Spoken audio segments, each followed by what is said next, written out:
So now that we're officially done with Thanksgiving, it seems like Christmas is everywhere you go. On my way here this morning, we saw houses that were covered in decorations and lights, and it seems like more and more houses are starting to become that way. Every store that you go to has sales and decorations and lights of their own. There's Christmas tree lots that are popping up everywhere. Even just sitting at home, watching TV, there's Christmas specials and Christmas movies on every channel. Yeah, we've officially come to the Christmas season. And for a lot of people, when you ask them, hey, tell me about Christmas, what is Christmas all about? Those are the things that they'll tell you. But there is one other important part of Christmas that our culture looks forward to celebrating Christmas with.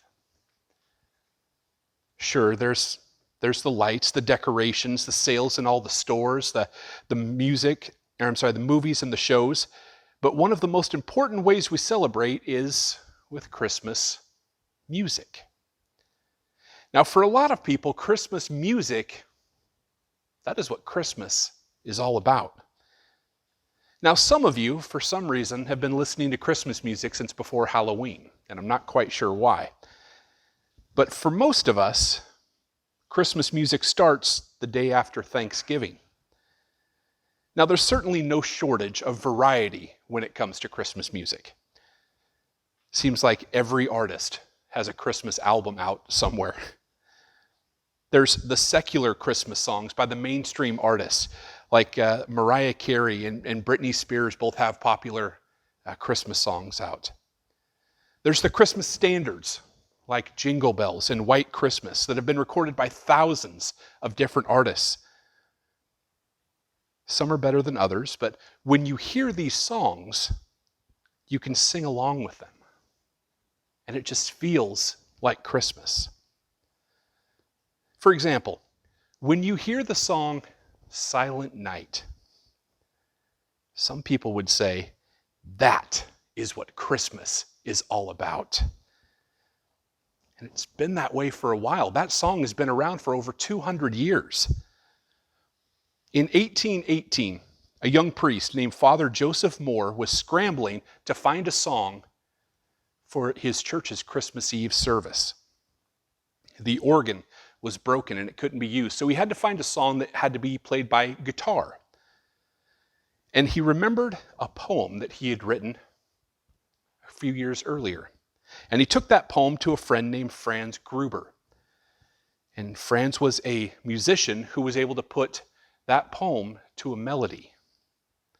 And that evening, at Christmas Eve service at St. Nicholas Parish in Obendorf, Austria, Gruber strapped on his guitar and led his congregation in the very first rendition of Silent Night.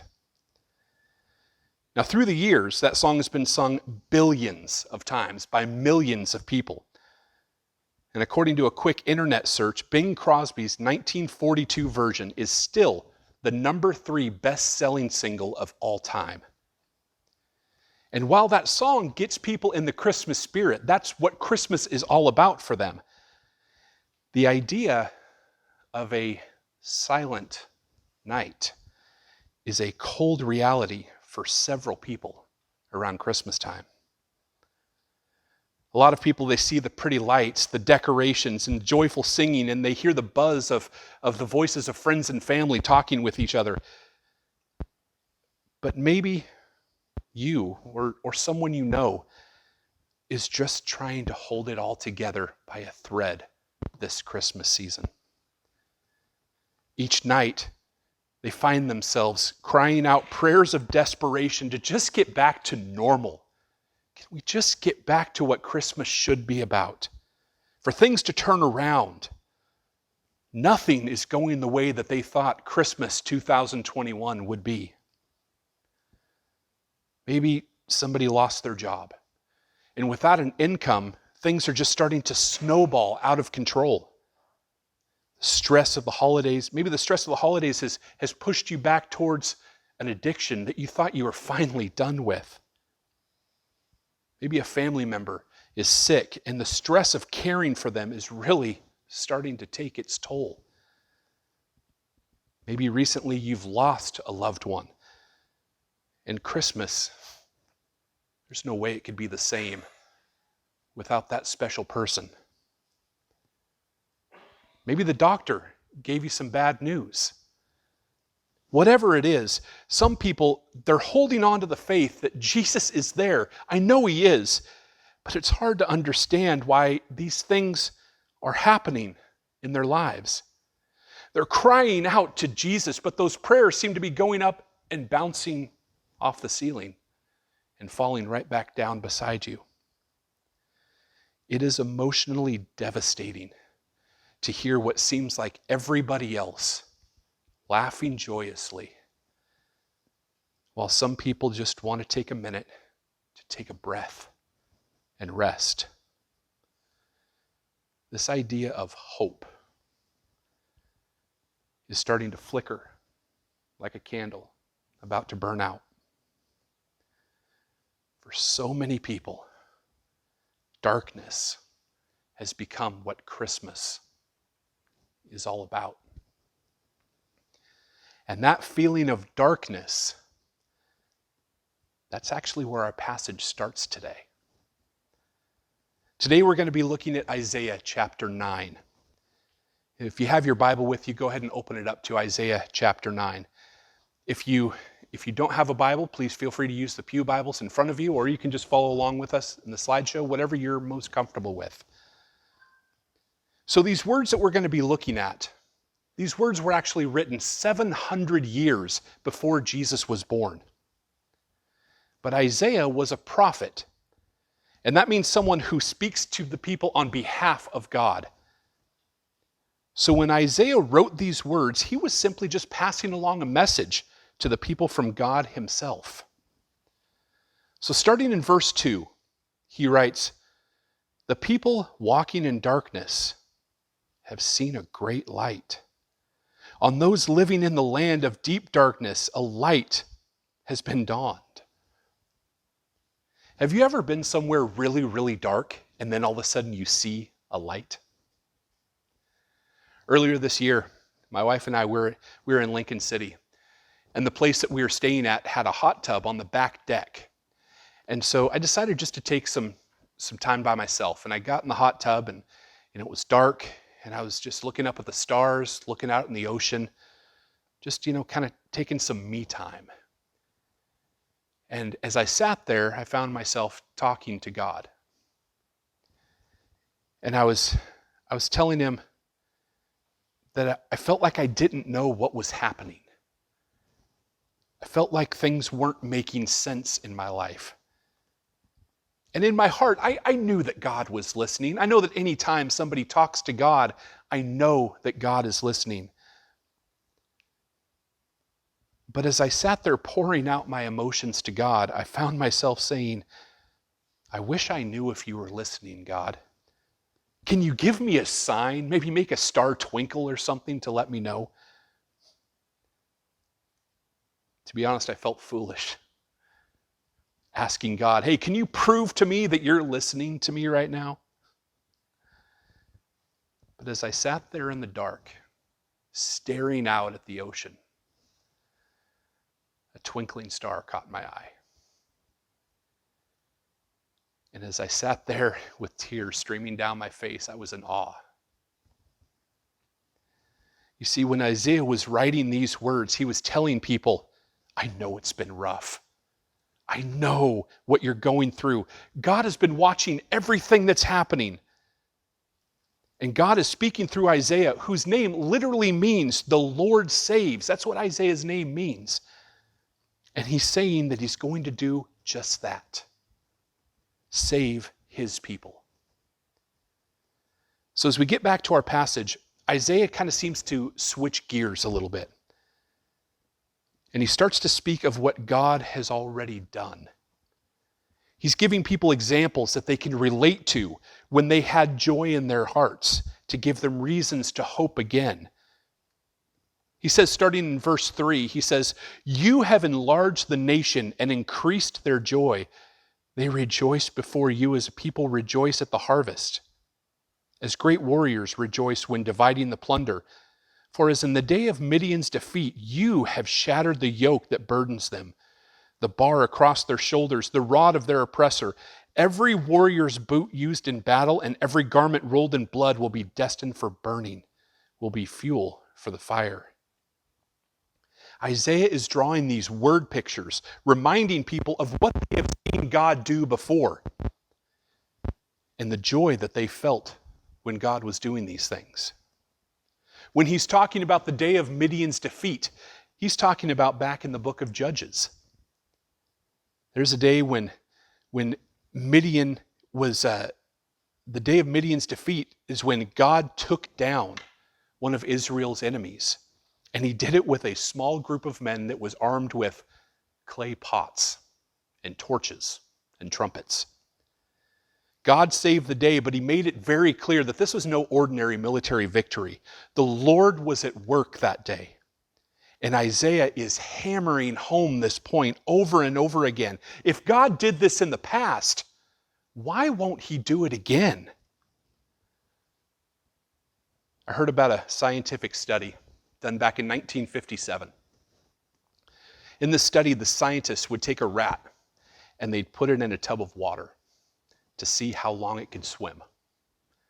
And they found that on average, a rat will swim for about 15 minutes before it just gives up and sinks to the bottom. Now, the researchers would pull the rats from the bottom, dry them off, give them something to eat, and let them rest for a while.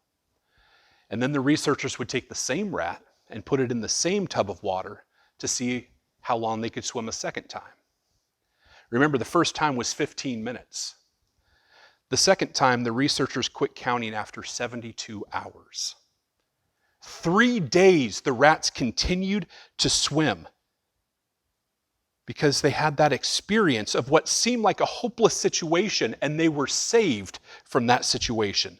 And the next time they found themselves in that situation, the anxiety and stress of what might happen was replaced by the memory of what did happen. And that gave them hope that it just might happen again. Remember when God got you through that rough patch?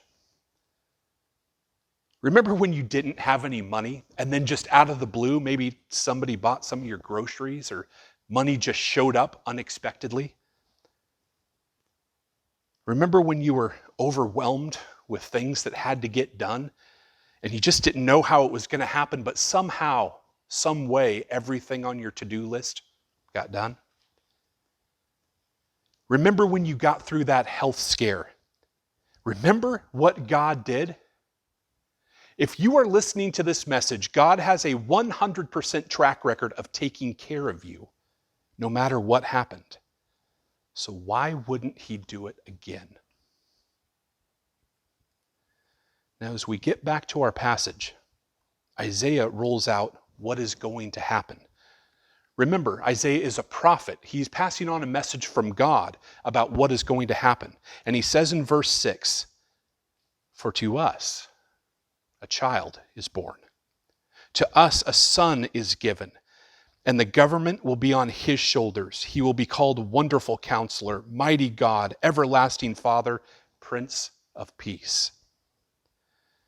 As Isaiah is listing these attributes, he's telling people someone is coming who will be able to help with whatever you are struggling with. Whatever is bringing darkness into your life, someone is coming that will be able to light up that darkness. First, he will be a leader. The government will be on his shoulders. It doesn't matter who's in charge now. It doesn't matter who's president. It doesn't matter who's governor. This person that's coming will be in charge. And he will be able to give wise counsel and be able to give advice. And he will be able to counsel people. And he will be able to fight for people, but he will also be peaceful. He will be all things to all people.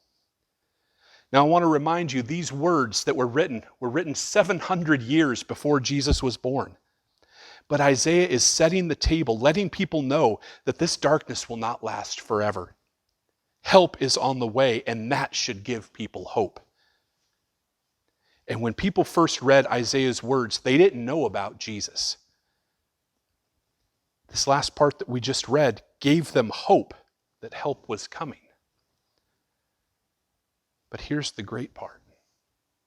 We do know about Jesus. And this next part of the passage should give us hope. Verse 7 says, "Of the greatness of his government and peace, there will be no end. He will reign on David's throne and over his kingdom, establishing and upholding it with justice and righteousness from that time on and forever. The zeal of the Lord Almighty will accomplish this." In this last verse, Isaiah makes sure that we know that he is writing to us as well. It says that there will be no end to his greatness and peace. And also his justice and righteousness will last forever. It means that the promise of help that's coming, that promise is for us today just as much as it was when Isaiah wrote these words. The only difference is today, hope is here now. Are you struggling with being tired and worn out with too much to do? Jesus said, "Come to me, all who are weary and burdened, and I will give you rest." Friends, he was talking to you. Are you struggling with sickness or some sort of health problems? Jesus said time and time again, "Your faith has made you well. Go in peace." He was talking to you. Are you staring at the holidays coming up and you're stressed about all the things that you have to get done? Not only how are you going to get done, but how are you going to afford it all? Jesus said, "Peace I leave with you. My peace I give you. I do not give to you as the world gives. Do not let your hearts be troubled and do not be afraid." Jesus was talking to you when he said those words. No matter what is going on in your life, you can look to Jesus for hope. Maybe you've been thinking about him for a while, but you've never actually committed your life to him. Maybe you feel like you've fallen away because it's been a while since you felt close to him. Maybe the weight of the world and all of its struggles have made it hard to see Jesus. If that's where you are right now, if that's what's going on in your life, I would love to talk and to pray with you. I'm going to ask the worship team if you would come up for our closing song. And while they're singing, I'm going to be standing right over there. And if any of what I said before sounds familiar to you, if that's what's going on in your life, if you're feeling that nervous excitedness in your stomach right now, I want you to know that is Jesus reaching out to you. And if you want to reach back to Jesus, come and talk to me. If you don't feel comfortable coming talk to me, come and talk to my office. My phone number is right outside the office. Give me a call. I'll come down and talk to you whenever you need. Remember, to you, a child has been born. To you, a son has been given. And all of this just to give you hope. And that is what Christmas is all about.